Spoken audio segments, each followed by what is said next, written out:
লেখাপড়ার কোনো বয়স নেই, এই উপলব্ধি থেকে এক ঝাঁক বয়স্ক শিক্ষার্থী শিক্ষা নিচ্ছেন রাজধানীতে। নিজের সন্তানের কাছে লজ্জা ঢাকতে আর শিক্ষিত অভিভাবক হয়ে উঠতে সহায়তা করছে একটি বেসরকারি বিশ্ববিদ্যালয়ের শিক্ষার্থীরা। কর্মজীবী বয়স্ক শিক্ষার্থীরা বলছেন, বর্ণমালার সাথে পরিচয় আর শিক্ষার স্বাদ নিতে এই বয়সে পড়ালেখা করছেন তারা। বিস্তারিত মুস্তফা মল্লিকের রিপোর্টে। রামপুরায় ঢাকা সিটি কর্পোরেশনের একমাত্র বেদেপল্লী, পাশেই ইস্ট ওয়েস্ট ইউনিভার্সিটি। এই পল্লীর অভিভাবকদের শিক্ষিত করতে এই স্কুল প্রতিষ্ঠা করেছে ইস্ট ওয়েস্ট বিশ্ববিদ্যালয় কর্তৃপক্ষ। বিদ্যালয়ের এনভায়রনমেন্ট অ্যান্ড সোশ্যাল ক্লাব পরিচালনা করছে স্কুলটি। বেদেপল্লীর অভিভাবক ছাড়াও খেটে খাওয়া অনেকেই আছেন এই স্কুলের শিক্ষার্থী। বয়স্ক শিক্ষার এই বিদ্যালয়ে শিক্ষার্থী অর্ধ শতাধিক। বয়স্ক শিক্ষার্থীরা বলছেন, লেখাপড়ার কোনো বয়স নেই, সেটা আবারও প্রমাণ পাচ্ছেন তারা।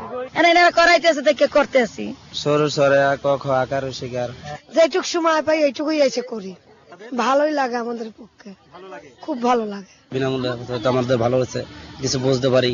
এখন ভালো কিছু করার আগ্রহ থেকেই বিশ্ববিদ্যালয়ের শিক্ষার্থীরা এখানে পড়াচ্ছেন। আমরা এবিসিডি বলতে পারি, 1-2 বলতে পারি, হিসাব করতে পারি, তখন অন্যরা সব আগ্রহী হয় এবং তারা নিচে থেকে চলে আসে এটা শেখার জন্য। আগ্রহ, তৃষ্ণা, যে এই 5টা বাজবে 4টা বাজবে আমার এখন পড়তে হবে। তো সবাই যদি নিজেদের জায়গা থেকে একটু একটু করে আগে আসে, তাহলে আশেপাশে এদের মতো ওরাও উঠে আসতে পারবে।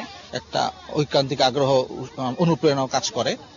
তো ইনশাল্লাহ আপনাদের সবার সহযোগিতায় কার্যক্রমগুলো ধীরে ধীরে এগিয়ে চলছে সামনে। বয়স্ক শিক্ষা কেন্দ্র ছাড়াও ইস্ট ওয়েস্ট ইউনিভার্সিটি তাদের ক্যাম্পাসের বাইরে সাধারণ শিক্ষার্থীদের জন্য একটি স্কুল চালু করেছে, যেখানে শিক্ষার্থীর সংখ্যাও অনেক।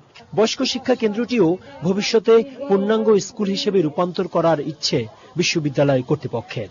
শিক্ষা মন্ত্রণালয় বলছে, দেশে শিশু শ্রেণী থেকে মাস্টার্স পর্যন্ত লেখাপড়া করছে 4,90,00,000 শিক্ষার্থী।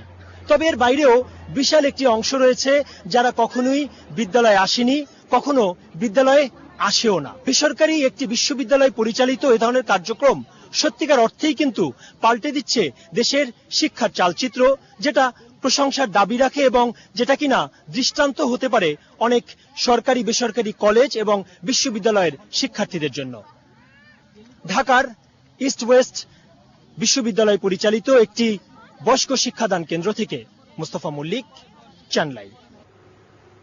এবারে নিন্টল টাটা আন্তর্জাতিক সংবাদ।